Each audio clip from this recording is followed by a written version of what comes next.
E aí pessoal, tudo bem?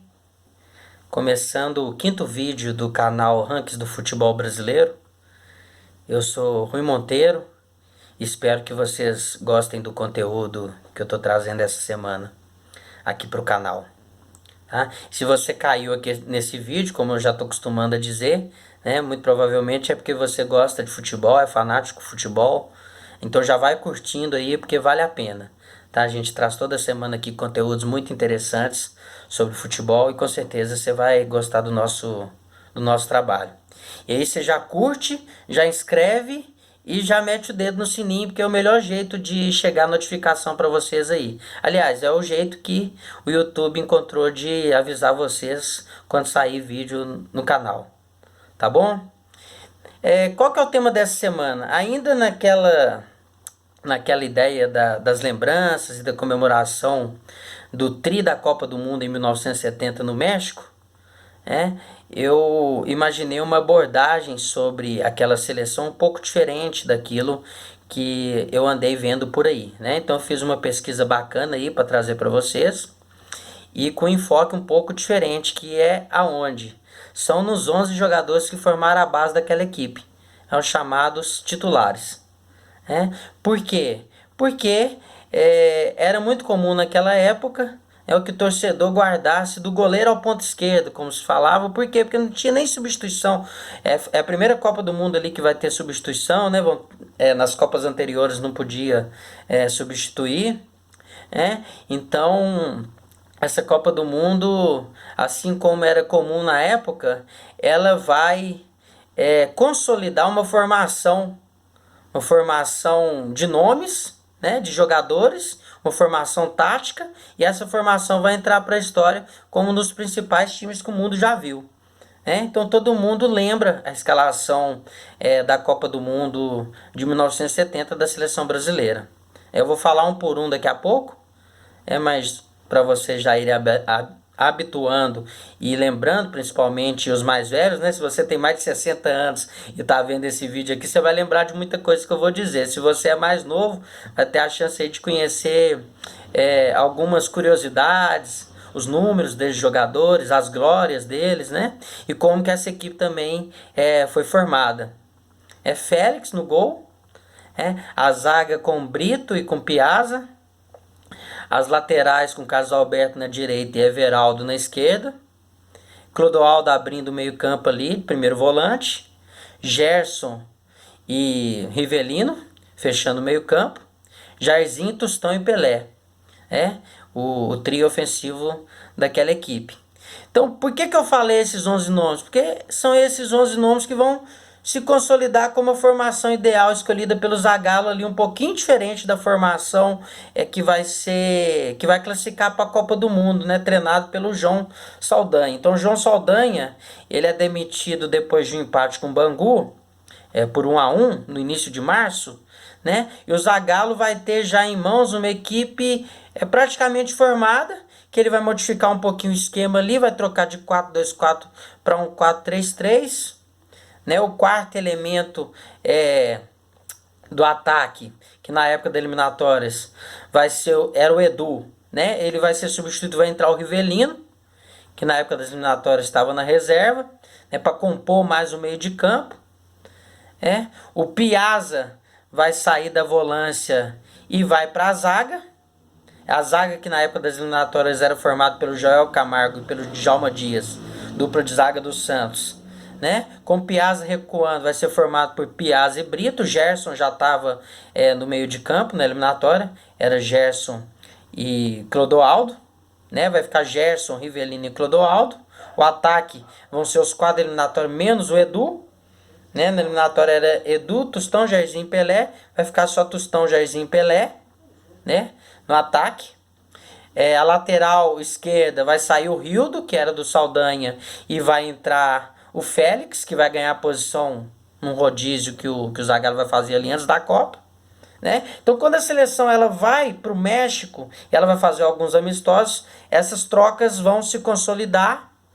Vai ter outros jogadores importantes que participaram ali também dos amistosos entre as eliminatórias e E a Copa do Mundo, né? Vou citar aqui o Roberto Miranda, do Botafogo. O Rogério, também do Botafogo, que chegou aí pro México. O Zé Carlos e o Dirceu Lopes, ambos do Cruzeiro. E o Toninho Querreiro do Santos. Então esses jogadores chegaram a ser ali avaliados para a Copa do Mundo pelo Zagallo, mas acabaram não entrando. Tá? Então aqui nesse vídeo a gente vai falar dessa escalação. Né? Félix, Brito, Piazza, Carlos Alberto, Everaldo, Clodoaldo, Gerson, Rivelino, Jairzinho, Tostão e Pelé. Tá bom? O Brasil, na época do Saldanha, né? As férias do Saldanha vão passar fácil pela eliminatória. Num grupo que tinha Paraguai, Colômbia e Venezuela. Vai passar com 6 vitórias. E depois na Copa do Mundo vai vencer os 6 jogos também. Isso aí todo mundo, é história, todo mundo já sabe, né? Fazendo 17 gols, tomando só 7. Então só 2 equipes conseguiram ganhar a Copa do Mundo com 100% de aproveitamento. Só com vitórias. A partir de 1954, quando ela aumenta um pouco mais de duração, né? De tamanho. Foi justamente o Brasil de 70. Essa equipe que a 442 vai escolher aí como a segunda melhor equipe da história do futebol, né? Essa escalação que eu acabei de falar para vocês aqui, né?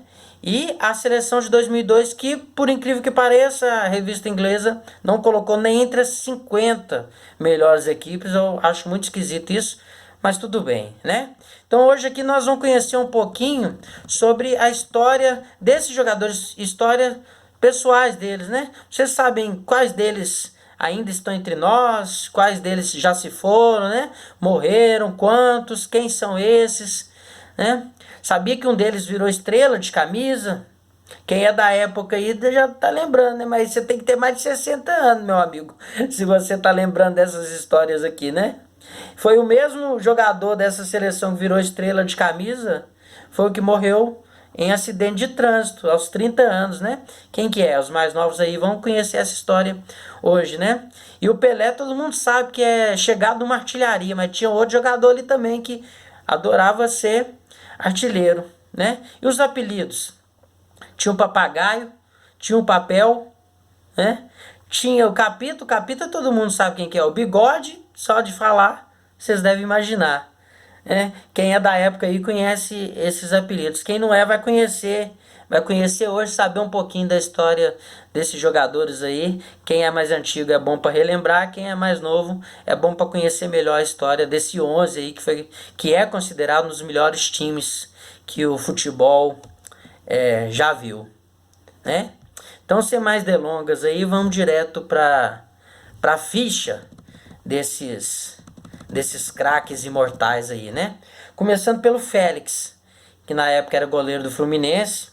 Tem um detalhe muito interessante aí do Félix, é que ele, o tempo todo, desde que ele inicia na seleção, e ele joga na seleção desde 65 até 72, ele vai jogar 39 jogos pela seleção brasileira, sempre contestado, né? Então ali passa Aimoré Moreira, depois da Copa de 66, Antoninho treina um tempo, Zagallo treina também um jogo em 67, depois ele volta, o próprio João Saldanha, e esses treinadores utilizam o Félix, mas ele está sempre sendo contestado. Porque o Félix, ele jogou na Portuguesa durante muito tempo, né? Ele fez 305 jogos na Portuguesa.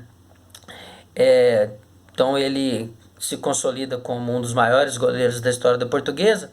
E ele joga na Portuguesa durante 10 anos praticamente. Ele tem 2 passagens, ele é emprestado ali.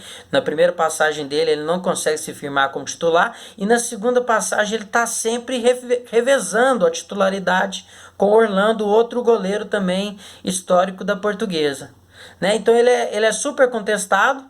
Ele vai chegar na seleção brasileira sob essa desconfiança, mas na Copa do Mundo ele vai ser lembrado como um goleiro que teve uma atuação segura, né? Ele já estava ali no alto da sua experiência, era o jogador mais velho daquela seleção titular, média de idade da seleção titular 27 anos, tá? Mas o Félix tinha 32 anos, tá certo? Na Portuguesa ele não consegue títulos, né? Antes da Copa do Mundo, ele tinha conquistado apenas um Carioca, pelo Fluminense em 69. Depois ele chega no Fluminense em 68, fica até 78, se consolidando também como um dos maiores goleiros do Fluminense.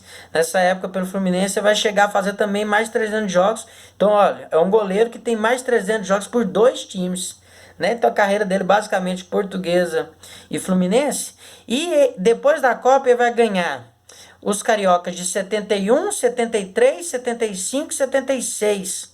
Né? Vai aposentar aos 39 anos. A única Copa que o Félix participou foi essa, tá? De 1970.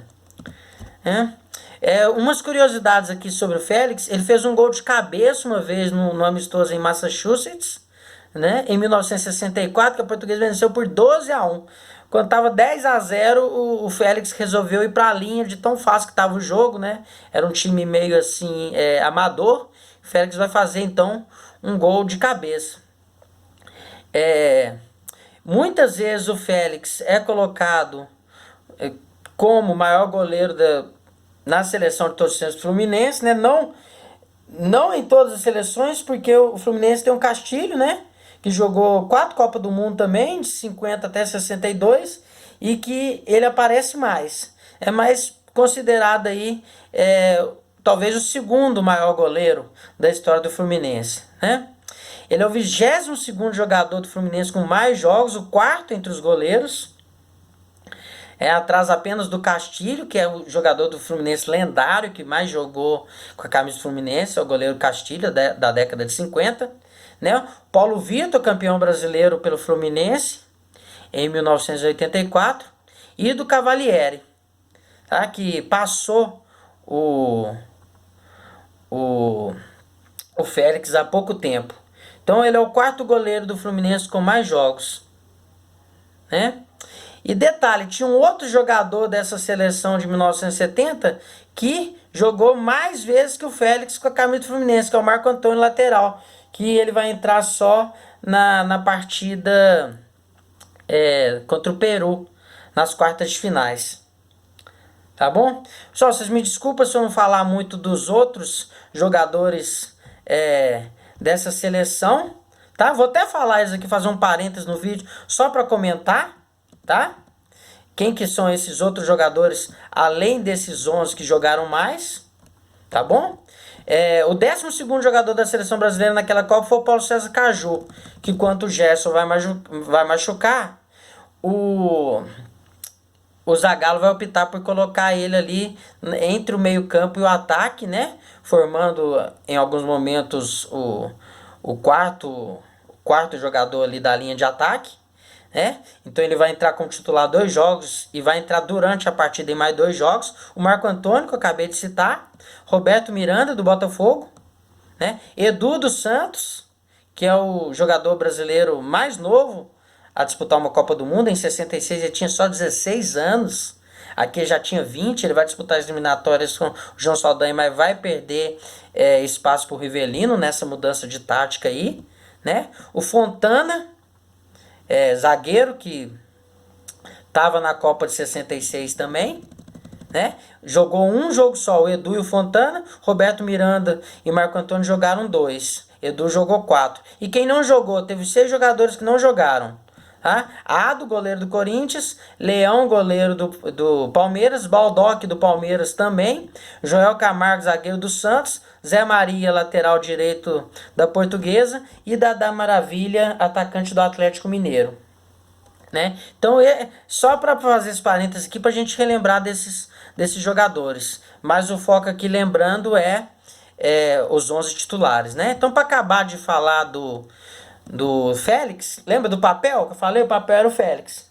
Né? Ele era muito esguio, ele era muito rápido, as saídas dele, e ele acabou ganhando esse apelido de papel. Né? Era o goleiro titular da Copa de 70. Ele morreu aos 74 anos. Efizema pulmonar em 2012. Né? O Félix, que é natural de São Paulo. Né? Vai fazer a carreira dele toda no início ali em São Paulo. E o Capita, Capita, grande Carlos Alberto Torres. Carlos Alberto Torres que está sempre na lista aí dos melhores da posição na história do futebol, lateral direito, mas ele curiosamente só jogou uma Copa do Mundo, que foi essa Copa do Mundo de 1970, né? Ele participou das eliminatórias ali em 77, lembrando que em 74 não teve eliminatória, mas acabou não sendo convocado em 78.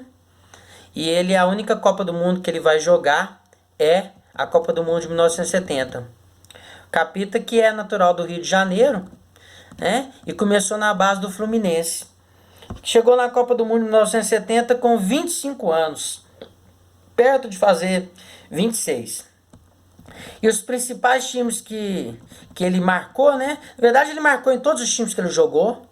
Ele entra na seleção de todos os tempos aí,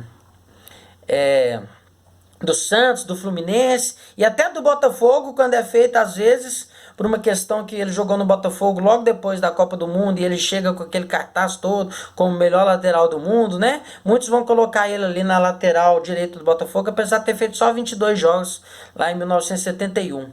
Então imagina um cara que entra na seleção de todos os tempos de Santos, Fluminense e até do Botafogo, que jogou uma temporada só. Então por aí você vê o tamanho do Carlos Alberto Torres, né?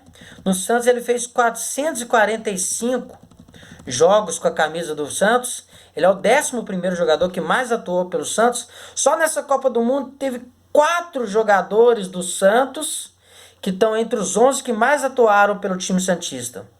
Então por aí também você já consegue imaginar o que representou esse Santos na década de 60, até a década de 70, né? Era uma coisa monstruosa. Nessa época, os principais times do Brasil que vão formar esse estilo de jogar do Brasil aí, eu destacaria, além do Santos, o Cruzeiro e o Botafogo, né? Vai ter jogador aí do Corinthians, Rivelino, vai ter jogador do São Paulo, Gerson, que na época já tinha passado pelo Botafogo, daqui a pouco a gente vai falar dele, né? Vai chegar um momento, depois que eu falar dos 4 de trás, eu vou parar o vídeo e fazer a segunda parte, tá, pessoal? Porque senão vai ficar muito grande aqui, corre risco até de cortar, né? Gerson que fez só 69 gols na carreira e pela seleção brasileira jogou 53 jogos fazendo 8 gols. Quando a gente falar de seleção brasileira aqui, esses números são oficiais, tá? Só jogos oficiais. Jogo de festa, jogo amistoso, jogo que não tem caráter classificatório, isso aqui não entra não. Né? Como eu disse, não participou de outra Copa. E algumas curiosidades dele aqui, que a gente pode falar. Uma eu já falei que frequentemente ele é apontado como o melhor da posição na história do futebol. Né? O melhor lateral direito do mundo. Né? Também entrou na seleção da Copa de 1970. Vai ter 5 jogadores do Brasil na seleção dessa Copa. Né? Ele vai ser eleito pela Federação Internacional de História e Estatística do Futebol como o 16º melhor jogador brasileiro do século XX. Né? Outra curiosidade, primeiro vai o Pelé lá pro New York Cosmos, vou falar disso quando a gente for falar do Pelé, né? Depois vai Carlos Alberto Torres, e lá ele vai jogar com astros do futebol mundial, como Beckenbauer, né? Que jogava em todas as posições e foi campeão com a Alemanha em 1970, em 74, perdão, 70, pô, tem nem como, né? Essa seleção brasileira maravilhosa, né? E Johan Neeskens, volante daquele Ajax, que é considerado pela 442 o melhor time da história do futebol, entre 70 e 74, volante titular e titular do carrossel holandês 74. Então imagina esse time aí, hein? Da saída da zaga ali pro ataque. Com Beckenbauer, com Carlos Alberto Torres, com Neeskens, com Pelé no ataque, né? Junto com o Chinaglia, jogador italiano importante também nas Copas do Mundo dessa época. Então é o time show do New York Times, New York Cosmos. E quem jogou lá? Carlos Alberto Torres, né? Carlos Alberto Torres também, que não está mais entre nós, ele morreu em 2016 por infarto. E quais os títulos que ele conseguiu para a gente terminar já e passar para o primeiro zagueiro aqui da nossa lista? Né? 3 cariocas, os 3 com o Fluminense, um em 64 na primeira passagem, e 2 depois, em 75 e 76. 5 paulistas com o Santos, em 65, 67, 68, 69, 73. Né? Um Rio São Paulo, aquele Rio São Paulo que vários times ganharam juntos, né? Vasco, Corinthians, Botafogo, se não me engano, né? Ele vai ganhar pelo Santos, tá bom? Esse Rio São Paulo de 66, o último Rio São Paulo. Uma Taça Brasil, a de 65, a última daquela sequência do Santos, de 61 a 65, e um Roberto Gomes Pedrosa, o de 68, o segundo Roberto Gomes Pedrosa. Além de ganhar 4 North American Soccer League, né? North American Soccer League, que é o campeonato dos Estados Unidos na época. Então esses foram os principais títulos aí do Capita, né? E começando a zaga, quem é o primeiro zagueiro aqui? O zagueiro central, Brito, que na época ganhou um prêmio como o jogador com melhor preparo físico naquela Copa do Mundo, né, de 1970. Ganhou o apelido também de zagueiro saúde, e ele tinha 30 anos, perto de fazer 31 anos ali na Copa do Mundo. Nasceu no Rio de Janeiro, começou no Vasco da Gama, né, foi emprestado ao Inter, voltou para o Vasco da Gama, e aí ele fez 10 anos no Vasco da Gama, a década de 60 inteiro, ali se firmando como um zagueiro importante do Vasco da Gama. Tem uma coisa um pouco ruim com o Brito, que tem poucos números dele em relação a jogos, então os dados não são muito precisos. Em questão de títulos, ele ganhou apenas o Rio São Paulo de 66, aquele Rio São Paulo que eu falei que teve 4 campeões, né? E ele aposenta no River do Piauí em 79 com 40 anos. Títulos, é importante eu ressaltar aqui que eu não estou falando de Taça Guanabara, tá, pessoal? Porque os outros estados não têm de taça de turno, então não estou falando de Taça Guanabara, não. Os jogadores aí ganharam várias Taças Guanabara, não estou falando aqui não, tá? O Brito jogou a Copa do Mundo 66, foi titular contra Portugal, na derrota do Brasil por 3-1, na última partida da primeira fase. E aí uma curiosidade, já entrando nas curiosidades, que nessa partida ele formou zaga junto com Fontana. Por que isso é uma curiosidade? Porque Brito e Fontana praticamente foi uma dupla inseparável durante mais de 10 anos no futebol brasileiro. Mais de 10 não, uns 8 anos pelo menos foi, né? Porque o Fontana também vai fazer a carreira dele toda no Vasco ali na década de 60. E eles vão jogar junto muitos anos no Vasco. E depois eles vão jogar junto no Cruzeiro em 70. Né, no Roberto Gomes Pedrosa do Cruzeiro. Onde o Brito vai ganhar a bola de prata como melhor zagueiro da competição. Né? O Brito, depois da Copa, lá para 75, ele acaba indo para uma aventura assim, em times pequenos do Peru e da Venezuela, antes de voltar para o Brasil. Ele volta para o Brasil e ele vai para o Democrata de Governador Valadares e acaba encerrando a carreira, como eu já disse aqui, no River do Piauí, em 79, com 40 anos. Né? Tem um fato curioso aí sobre a passagem dele pelo Cruzeiro, que jogando contra o Flamengo pelo Roberto Gomes Pedrosa de 70, né? Ele que estava emprestado do Flamengo para o Cruzeiro no Mineirão, e o treinador do Flamengo era o Street. Ele vai passar pelo Street no intervalo do jogo e vai jogar a camisa na cara do Street, né? E o Brito, ele vai ficar muito marcado por isso aí também, né? Por essas questões também de personalidade, principalmente depois da Copa do Mundo. Mas foi um jogador muito importante, que ele vai se firmar a partir da chegada do Zagallo, né? E ele vai jogar 46 jogos pela seleção brasileira entre 64 e 72. Tá bom? Nunca fez um gol pela seleção brasileira. E o Brito tá vivo ainda, tá? Ele tem 80 anos. Né? Agora a gente vai falar do Piazza, né? Jogador muito importante. A gente vai ver aqui esses números deles, essas curiosidades, esses recordes, pessoal. Mas eu vou parar o vídeo aqui porque já está entrando no 25º minuto. Eu não achei que ia ficar tão grande.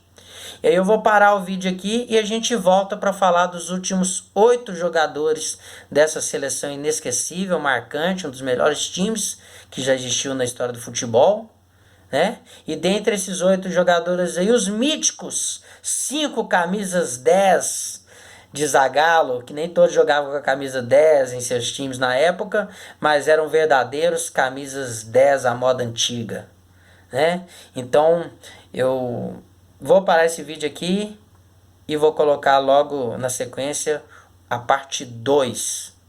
Tá certo, pessoal? Espero que vocês chegam aqui. E se você não curtiu ainda, não se inscreveu no canal, faz esse favor aí pra nós. Você já viu que é bacana o conteúdo. Beleza, turma? Até daqui a pouco.